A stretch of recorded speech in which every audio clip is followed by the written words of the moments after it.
¿Cuántos de los que están aquí en algún momento en su vida se han equivocado? ¿Cuántos en algún momento, y voy a tomar una expresión que aprendí con un amigo, ¿cuántos aquí en algún momento se han ido de gira artística y no han regresado a congregarse por meses de meses y quizás años? ¿Alguien aquí? Yo soy el único. No te asustes, desde que soy pastor no lo he hecho. Pero yo creo que todos nosotros en algún momento dado en nuestra vida hemos deseado rendirnos, hemos deseado, como en el mundo del boxeo, arrojar la toalla, simbolizando me rindo, no peleo más. Y esta semana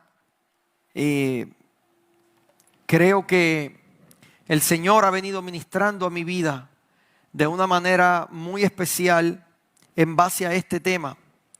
No te asustes, no estoy anunciando una nueva serie de mensajes, pero sí sentí del Señor hablarte de esto. ¿Por qué? Porque en la Biblia también podemos ver personas que, habiendo pasado por algún proceso, quizás se les olvidó o quizás adredes evitaron, ¿verdad?, el que Dios siguiera glorificándose en sus vidas y tuvieron que regresar. Viene a mi mente y hoy estoy un poco informal, ¿verdad? No hemos leído la palabra, pero ya mismo vamos a leer el verso que tengo para hoy.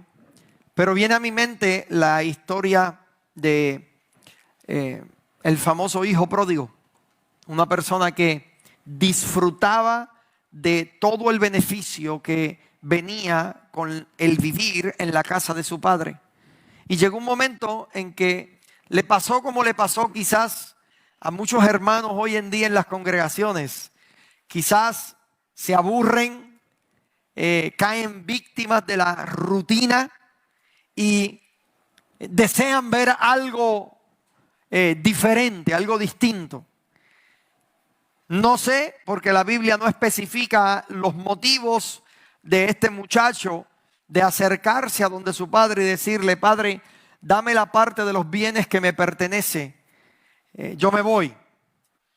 Dame la herencia que tienes para mí, porque quiero salir de aquí.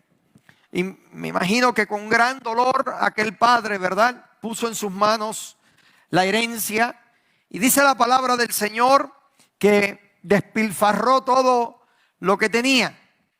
Yo me imagino que cuando él llegó a la nueva provincia, a la nueva ciudad a donde llegó, era el hombre de la hora, porque venía con los bolsillos pesados. Venía con toda la herencia de su padre. Quizás encontró nuevas amistades rápido, encontró nuevos círculos sociales rápido. Y donde quiera que llegaba, yo me imagino que la gente lo buscaba porque tenía una buena cuenta de cheque. Pero como toda buena cosa en la vida tiene su final, ¿no lo creen? Todo tiene su final. Y dice la palabra que se le acabó el dinero.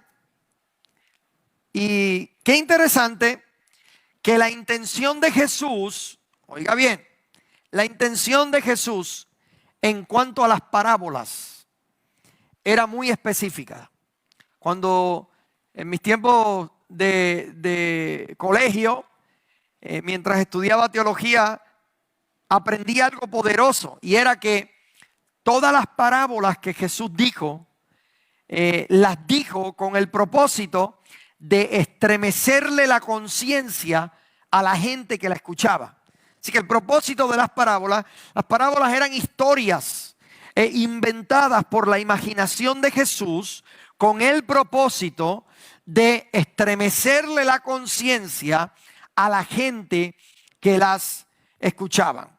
Esta parábola tiene algo muy particular. En este capítulo, esto está en Lucas 15, si mal no recuerdo, y en el capítulo 15 del Evangelio según San Lucas hay 3 parábolas. La primera es la mujer que pierde una moneda, la parábola de la dracma perdida.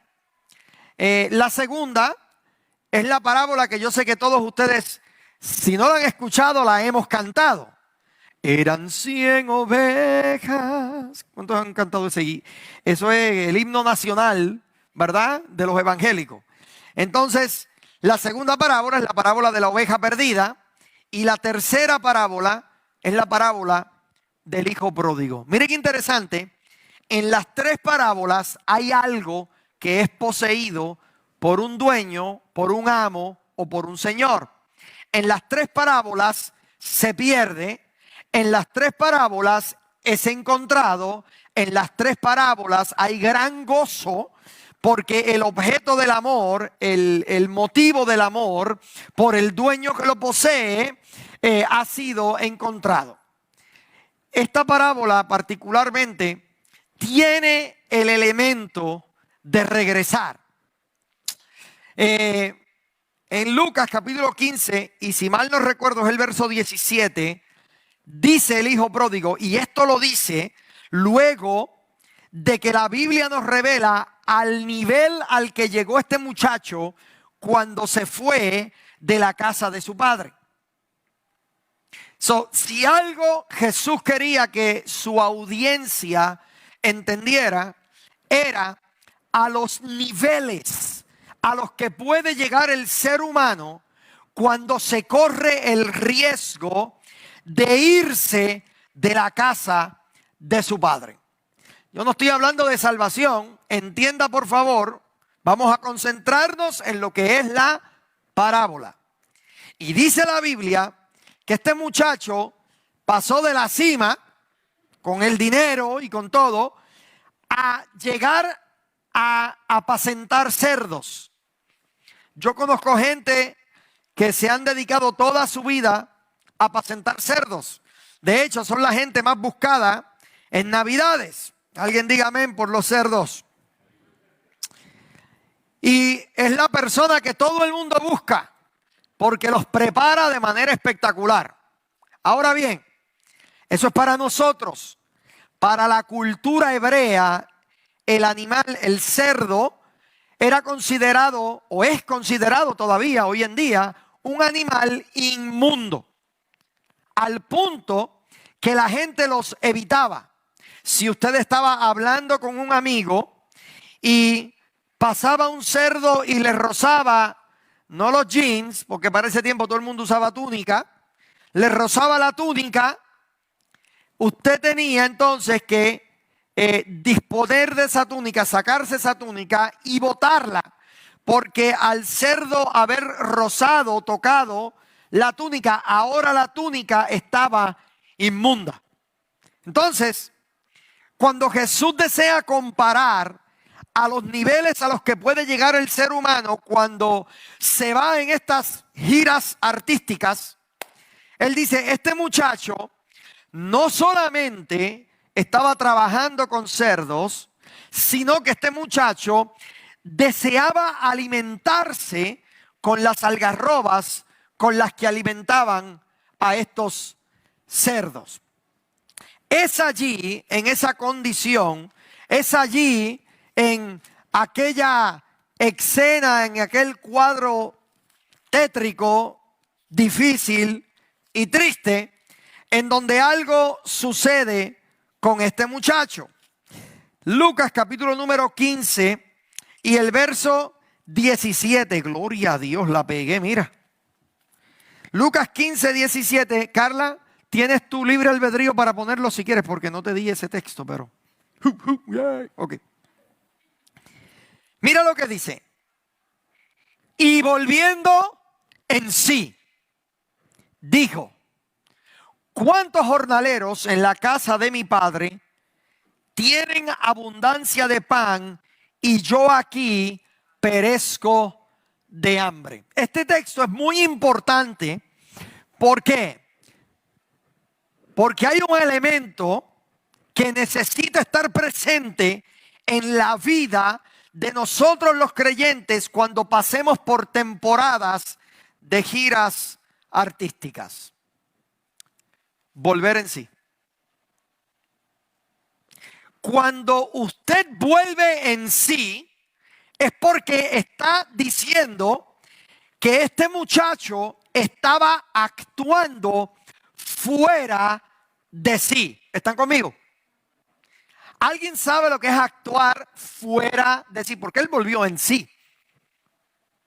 Entonces, lo que eso me dice es que las acciones de este muchacho no estaban siendo congruentes o de acuerdo a quien él era. Que sus acciones eran muy diametralmente opuestas por el hecho de que tuvo que llegar el momento en que su condición le reveló el lugar al que él había llegado. Él se vio rodeado de cerdos, deseando comer las algarrobas con las que alimentaban los... ¿Alguien ha comido algarroba? Yo para lo único que... yo las he tocado solamente para hacer gallito. Porque la semilla de la algarroba es muy fuerte y le hacíamos un agujero con una barrena en el mismo medio. Y eso era, ponte tú y me pongo yo después. Vamos, ¡puf!, a dar. Y la primera semilla que se rompa, esa perdía. Alguien dice amén por los gallitos. Es que mira, no habían Toys R Us en nuestros tiempos y pues había que inventársela. Y la tuerca al otro lado. Oye, tú parece que eras experto, ¿ah? Entonces, mira qué interesante. Yo nunca, porque yo desde que yo me conozco, que tengo uso de razón, yo siempre he sido líder. Entonces, yo nunca bajaba las algarrobas. Yo tenía a alguien que me las iba al palo, me las bajaba, me las preparaba y me las entregaba ya con todo y cabulla, listas para azotar al enemigo. Porque yo le ofrecía la merienda por 3, por 2 días. Si haces esto, te pago la merienda. El frisi y el pastelillito. Siento que fuimos a la misma escuela, 2 o 3 aquí. Yo nunca había experimentado con esta onda de algarrobas y un día no tuve ayuda y necesitaba un gallito porque se me había roto y me dijeron, el palo está cundido, el palo está lleno, ve y baja una algarroba y la preparas. Y yo dije, pues no me queda de otra. Fui mi hermano y cuando yo quiebro aquella algarroba por el medio, de allí salió un olor. A tomates no huelen. Terrible. Yo, Quintero, te admiro porque tú y tu esposa la han comido.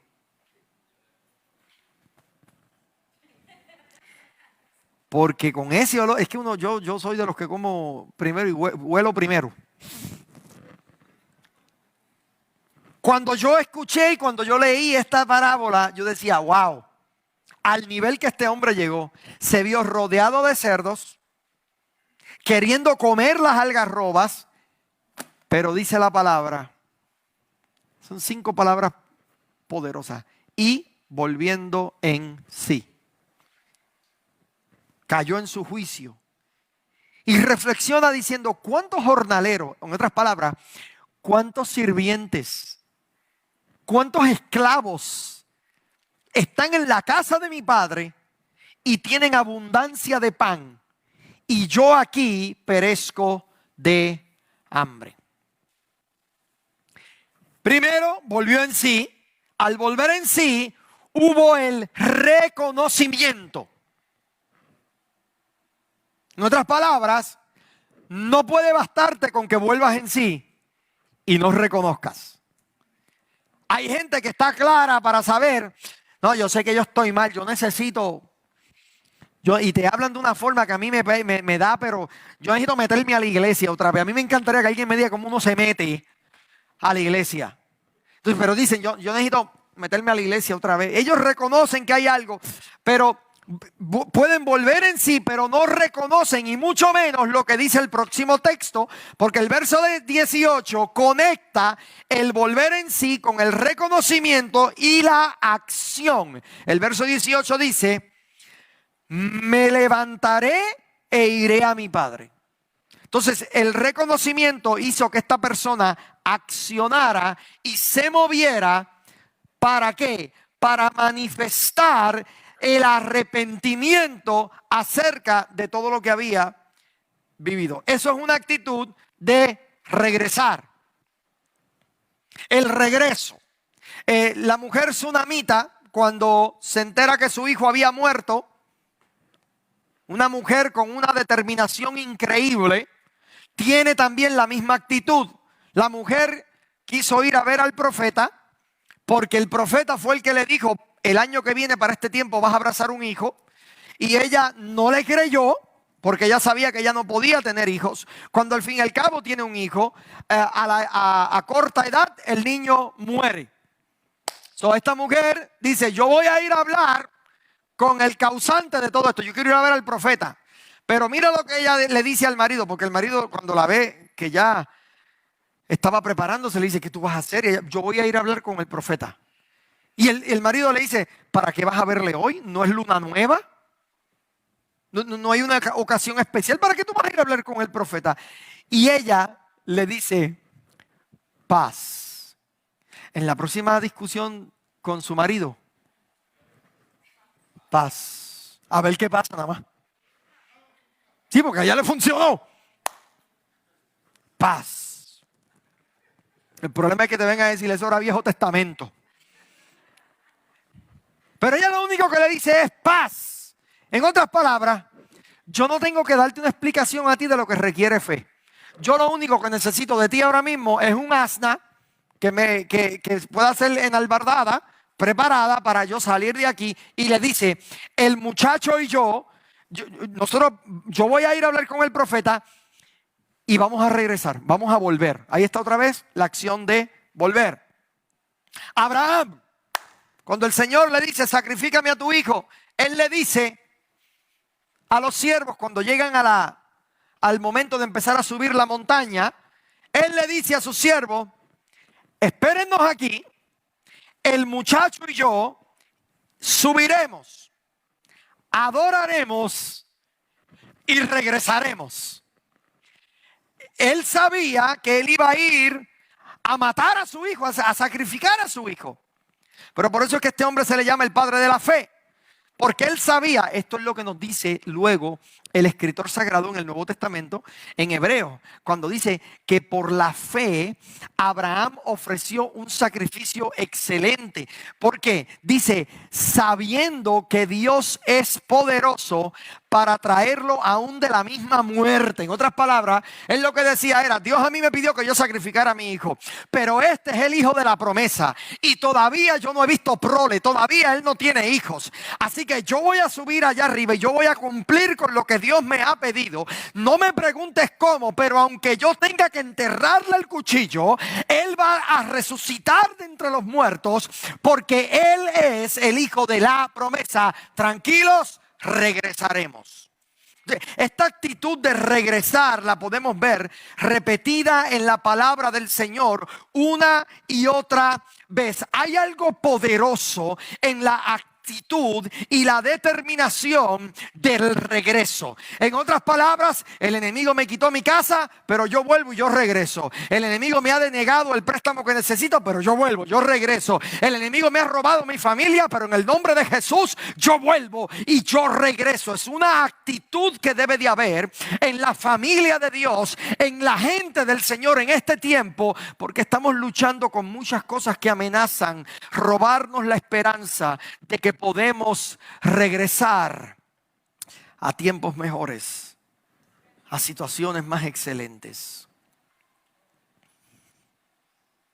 Ahora sí, el texto para hoy está en el Evangelio según San Juan, capítulo número 20 y verso número 1.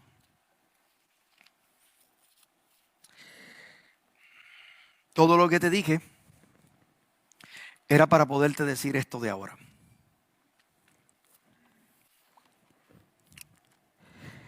El primer día de la semana, María Magdalena fue de mañana, siendo aún oscuro, al sepulcro y vio quitada la piedra del sepulcro. Esto fue el tercer día, cuando ya Jesucristo, ¿verdad? A Jesús lo habían crucificado.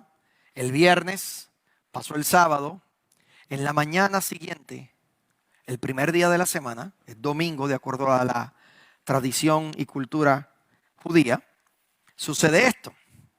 Ella ve que la piedra había sido quitada del sepulcro. Verso 2 dice, entonces corrió y fue a Simón Pedro y al otro discípulo. Diga conmigo, otro discípulo. Ese discípulo tiene nombre, ¿sabes? Ese es Juan. Por si acaso, solamente créame porque no lo revela, pero sí, es Juan. Entonces, fue a Simón Pedro y al otro discípulo, aquel al que amaba Jesús, y les dijo, se han llevado del sepulcro al Señor y no sabemos dónde le han puesto. Oiga bien, porque yo siempre he dicho en esta casa que es importante poner atención a los detalles. Mujeres, si tienes a tu esposo al lado, dígale, los detalles son importantes. Sí, en el nombre del Señor. Oh, yo siento a papá. Verso 3. Y salieron Pedro y vuelva y diga conmigo, otro discípulo. Y salieron Pedro y el otro discípulo y fueron al sepulcro. Corrían los dos juntos, pero diga conmigo el otro. Llegó primero. Me encantan los detalles. ¿Por qué era importante saber que el otro llegó primero? Yo tenía una mala percepción de este texto porque no entendía el verso 7. Ya mismo vamos a llegar ahí. ¿Qué entendía yo? Eso fue una buena oportunidad para nosotros crear un chiste. Porque yo preguntaba siempre, la Biblia dice que cuando Pedro y Juan se enteraron de que Jesús había resucitado, Pedro y Juan salieron corriendo. ¿Es lo que dice ahí? Corrían los dos juntos, pero Juan llegó primero. ¿Qué decía yo? Tonto, ¿verdad? Pero aquí te va. ¿Por qué Juan llegó primero? Porque Pedro en la Biblia tiene primera y segunda, pero Juan tiene primera, segunda y tercera. En alta se lo llevó. ¿Tú querías un chiste de esos? ¿Cómo le llaman? Pelones. Déjame arreglar esto ahora. Ese era yo, ¿verdad? Con tontería. Pero era porque yo no podía entender todavía lo que decía más adelante. Verso 5. Aquí está hablando de Juan. Cuando se acercó para mirar, vio los lienzos puestos allí, pero no entró. Verso 6. ¿Quién no entró? Perdón, ¿quién no entró? Juan. Tras Juan, llegó Simón Pedro. Y usted sabe que Pedro era sanguíneo. Pedro era de los que hablaba primero y preguntaba después. Tras él llega Pedro, entra al sepulcro, ve los lienzos puestos allí. Verso 7. Pero el sudario que había estado sobre la cabeza de Jesús no estaba puesto con los lienzos, sino enrollado en un lugar aparte. Y uno lo ve de esa forma y dice, bueno, ¿qué tiene que ver todo esto con todo lo demás? Jesús vino con una misión clara. Jesús vino a cambiar el rumbo de nuestra historia. Jesús vino a darnos vida, pero oye bien, vida en abundancia. Y tú puedes estar vivo, pero muerto por dentro. Tú puedes estar vivo, pero circunstancias en tu vida están gritando por la necesidad de ser resucitadas. Entonces llega Jesús a nuestra historia y comienza a ordenar todas las cosas para establecer un nuevo pacto, un mejor y más excelente pacto. Por eso se le llama el pacto eterno. Todos los demás pactos tuvieron caducidad. Este pacto habría de ser un pacto eterno.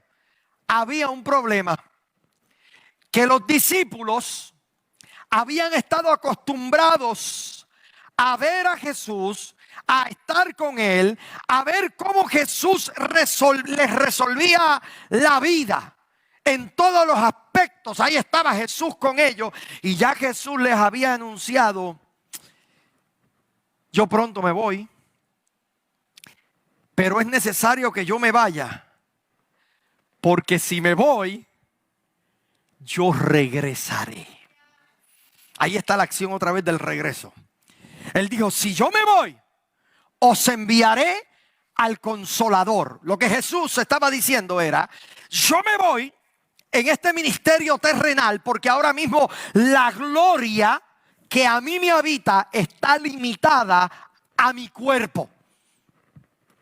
En otras palabras, la gloria de Dios, donde estuviese Jesús, allí habían cosas poderosas que pasaban. Los enfermos eran sanados, los endemoniados eran libertados, la gente recibía visión acerca de las verdades del reino. Pero todo esto estaba limitado a la posición geográfica de Jesús. Y ahora Jesús les dice: les conviene que yo me vaya, porque si me voy, ya mi gloria no va a estar limitada al cuerpo de Jesús, sino que el Cristo ha de habitar en cada uno de sus corazones y mi gloria estará presente al mismo tiempo en las vidas de mi pueblo. Diga gloria a Dios por eso. Pero como los discípulos eran olvidados, acababan de ver a Jesús sangrando, acababan de ver a Jesús que perdió su vida, sus piernas. Luego de que murió, los soldados romanos tenían una costumbre, y era para asegurar que estaba bien muerto, le quebraban las piernas para asegurarse que había muerte total. Y cuando fueron a donde él, ni quebrarle las piernas fue necesario, porque no había duda que el cuerpo de Jesús había fallecido. Las esperanzas de los discípulos fueron puestas a prueba. Pasó un día y pareciera ser que se les había olvidado que Él había dicho: yo vuelvo, yo regreso. Por eso ese verso 7 tiene el poder que tiene. Ponme ese verso 7 por ahí otra vez, porque quiero explicarte algo.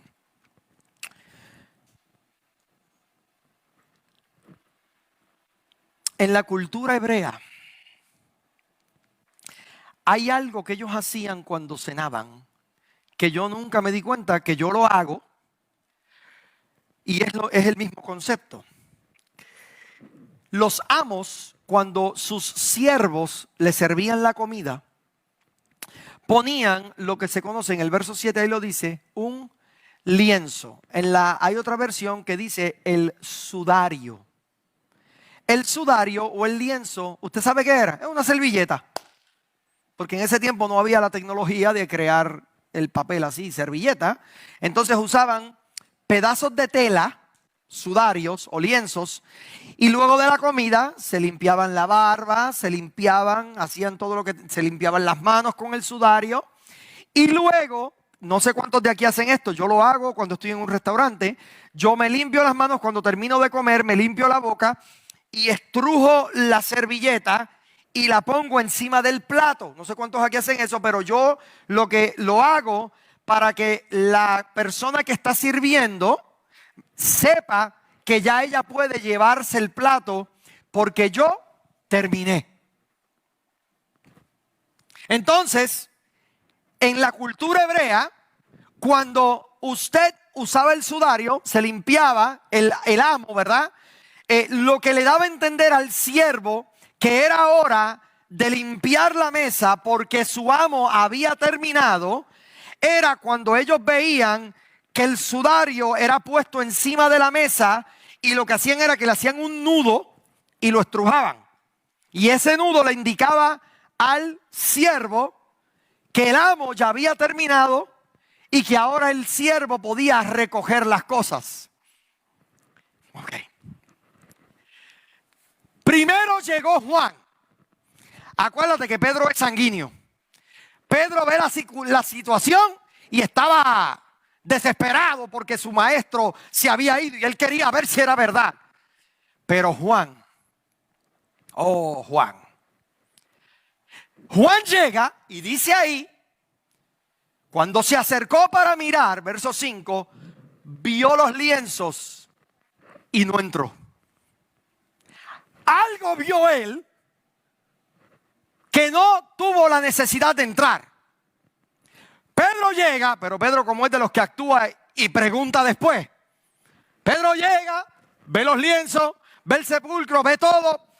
Verso 7, pero el sudario, la servilleta, el napkin, dice que había estado en Jesús. Oh, yo siento ganas de predicar hoy. No estaba puesto en los lienzos, o sea, no estaba estrujado. Había sido doblado en otra parte. En otras palabras, cuando Juan vio el lienzo al lado, él entendió que Jesús le estaba diciendo: yo no he terminado, yo vuelvo, yo voy a regresar. Tú tienes que entender esto, porque la esperanza de ellos se había muerto. Y ellos pensaban: hasta aquí llegó la obra del maestro. Pero cuando llegaron a la tumba, él les dejó un mensaje, solamente con un sudario doblado, que le estaba diciendo: yo te dije que yo regreso. Yo te dije que yo vuelvo, que no te habría de dejar solo. Por eso fue que Juan, cuando llegó, vio y dijo: no, él no está aquí. Él va a regresar. Él no está ahí porque ahí está la evidencia de que no va a regresar. A Pedro se lo tuvieron que masticar y explicárselo, me imagino, después. La Biblia no revela eso. Pero Juan entendió que la esperanza de Israel ahora pasaba a ser la esperanza de toda la humanidad. Que cuando él dijo: yo regreso, él cumplió su palabra. Y sí regresó. Cuando estaban 120 reunidos en el aposento alto, caracterizados por un elemento poderoso, unánimes, juntos. Yo terminé, Juan, ya puedes venir en confianza. Esto es solamente postre. Unánimes juntos, el Espíritu Santo de Dios comienza la nueva faceta ministerial aquí en la tierra. Y es su presencia activa en la vida de su pueblo. Él regresó. Está no entre nosotros, está en nosotros. ¿Qué te dice eso? Hay esperanzas. Porque como Él regresó, yo también puedo regresar. Yo también puedo salir de la situación que estoy viviendo. En otras palabras, no es tiempo de romper la servilleta o estrujar la servilleta. Dóblala. Tú vas a regresar. Tú vas a volver. La gente piensa que esto de lo que yo le llamo aquí giras artísticas tiene que ver con pecado. No. Hay pausas ministeriales que son un peligro para tu vida. Hay pausas ministeriales que te califican para que hoy tú recojas tu servilleta y en vez de estrujarla, la dobles. Yo no estoy pidiendo que hoy Dios haga todo y que tú salgas de aquí ya listo y que salgas de aquí. Esos son sueños mágicos. Yo lo único que oro es que usted salga de aquí con una actitud: yo vuelvo. Yo regreso. El enemigo trató de quitarme todo lo que yo tenía, pero yo vuelvo. Yo regreso. Mi ministerio, quizás el enemigo quiso enterrarlo, matarlo. Yo vuelvo, yo regreso. El enemigo no se va a salir con la suya en cuanto a mi familia, en cuanto a mi matrimonio, en cuanto a mis hijos, en cuanto a mi ministerio. Yo vuelvo, yo regreso en el nombre de Jesús. ¿Habrá alguien? ¿Habrá alguien que pueda decir, si yo vuelvo? Ponte de pie conmigo, por favor, en esta mañana, ya tarde. Yo vuelvo. Yo regreso. Yo vuelvo. Yo regreso.